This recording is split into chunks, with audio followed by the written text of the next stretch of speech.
E agora eu recebo aqui, no nosso cantinho de muita informação sobre alimentos, Edson Credídio.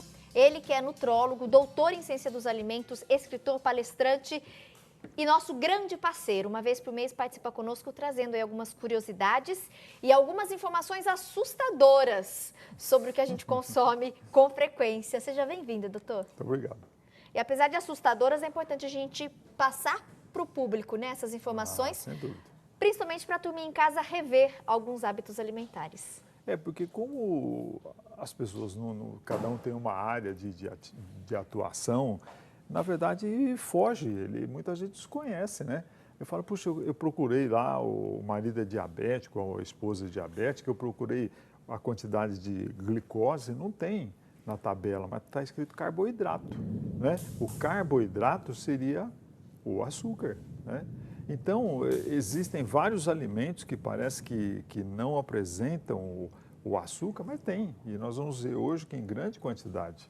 Né? Isso é bacana, doutor. Em algumas embalagens, quando a gente vê lá naquela tabelinha nutricional, né? Então, onde aparece ali todas as substâncias contidas naquele alimento, talvez você não encontre, né, o açúcar, a glicose, mas você vai encontrar ali a quantidade de carboidratos. Que é a mesma coisa, o carboidrato é o açúcar. Então, fique atento nos rótulos aí de alguns alimentos. Antes da gente passar aqui alguns exemplos da quantidade de açúcar em alimentos que o pessoal em casa está acostumado a consumir, muitos inclusive diariamente, eu queria pedir para você, por favor, doutor, explicar para a gente a diferença. Hoje, já é sabido as variações de tipos de açúcar que nós temos. Então, tem açúcar branco refinado, que é o mais comum.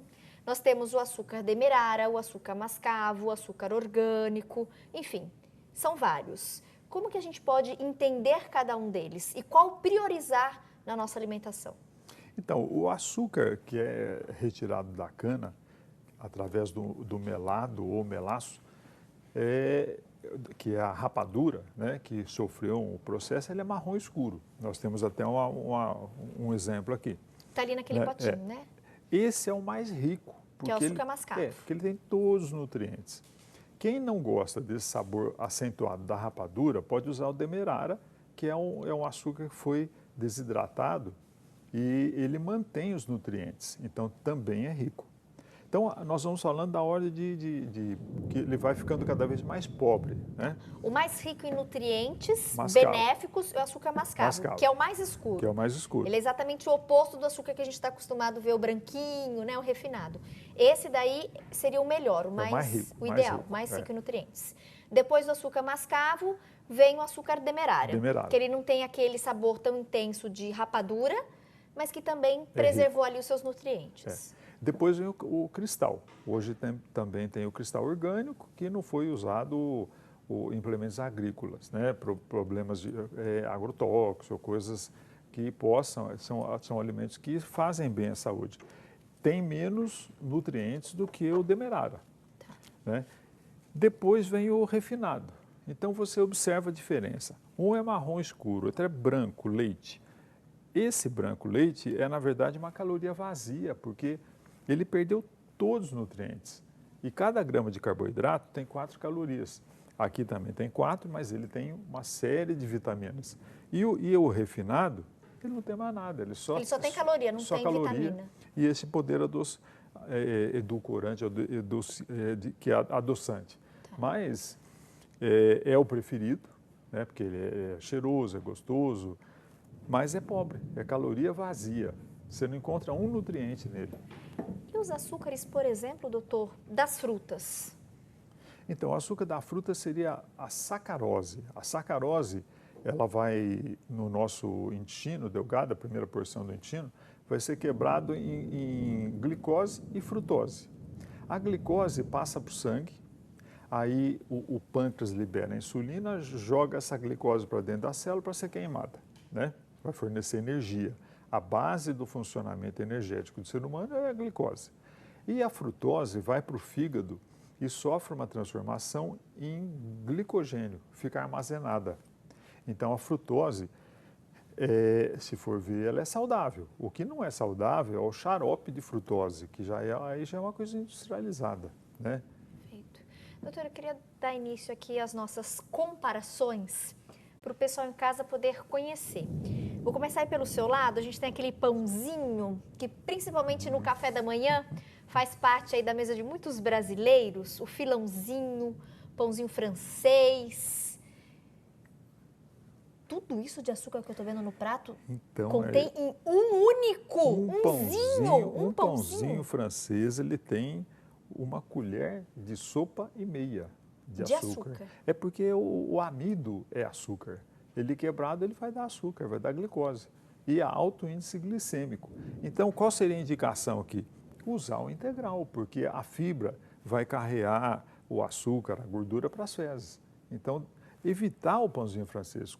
Quem a ama, come esporadicamente, mas não pode todos os dias. Você falou algo muito importante, doutor, vou pedir para você repetir. Gente, presta atenção em casa. A gente sempre fala que a importância de, na medida do possível, a gente substituir a farinha branca pela farinha integral. O pão, quando a gente troca o pãozinho comum pelo pão integral, o pão integral também tem açúcar? Tem, mas como ele é rico em fibras, essas fibras ajudam esse açúcar a passar pelo corpo, ir para as fezes e você elimina. Por isso que o alimento integral, que a gente fala, o pão, a massa integral, é tão importante. E a gente sempre repete isso no programa. Porque os alimentos integrais, a versão integral do macarrão, do pão, tem mais fibra.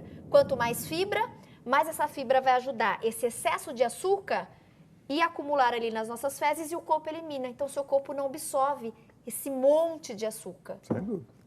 Então, a pessoa que está em casa pode comer o pãozinho, não tem problema. Pode. Mas o ideal é optar pela versão integral. Ou pelo menos dar uma revezada aí, uma semana uma semana outro, que já vai ser um ganho, com certeza. Então, Tati, isso é extremamente importante para o diabético hipoglicêmico, né? Que ele não pode ingerir o açúcar. Né? As pessoas normais até podem, né? O que vai levar ao excesso de açúcar? Ele vai levar a engordar, a obesidade, né? A obesidade, o diabetes pode ser adquirido? Pode. Tem a genética e tem o adquirido. Se a pessoa começa a ficar obesa, ela vai entrar na síndrome metabólica, que vai dar diabetes tipo 2, hipertensão, gordura no fígado, pedra na vesícula, vai dar também o câncer e uma série de doenças. Ou seja, o excesso de peso pode desencadear um monte de problemas de saúde. É por isso que chama síndrome metabólica. É uma série de doenças, né? Perfeito. Doutora, a gente falou do pãozinho, e aí uma fonte também muito comum aqui, né? Até fiz a comparação da versão integral e não, o macarrão. Macarrão. Ali, então, cada um dessa trouxinha de macarrão uma colher de sopa tem uma colher de sopa de açúcar. Quem Já... faz aquele pratão de macarrão... É, muita coisa. São algumas colheres de açúcar que ele está oferecendo para o organismo. Apesar que o macarrão tem aquela... Se você usar um integral e usar um molho, por exemplo, um molho ao sugo com manjericão, ele não é engordativo, é saudável e não engorda. Né? Equilibra, né? O que engorda é um molho aí, calabresa, 4 queijos, coisa que italianada adora. Né? Por exemplo, esse macarrão, que já tem ali cada trouxinha uma colher de sopa de açúcar, mais um molho, por exemplo, de 4 queijos, aí é uma bomba. Fica. E se eu costumo consumir com frequência, é uma bomba ao quadrado. Sem dúvida. Doutor, continua comigo no próximo bloco? Para a gente poder dar de exemplo também. Esses outros alimentos têm iogurte, tem refrigerante, suco de caixinha, tem bolacha recheada e tem também a barrinha de cereal natureba. Será que ela é tão natureba assim? A gente vai descobrir no próximo bloco.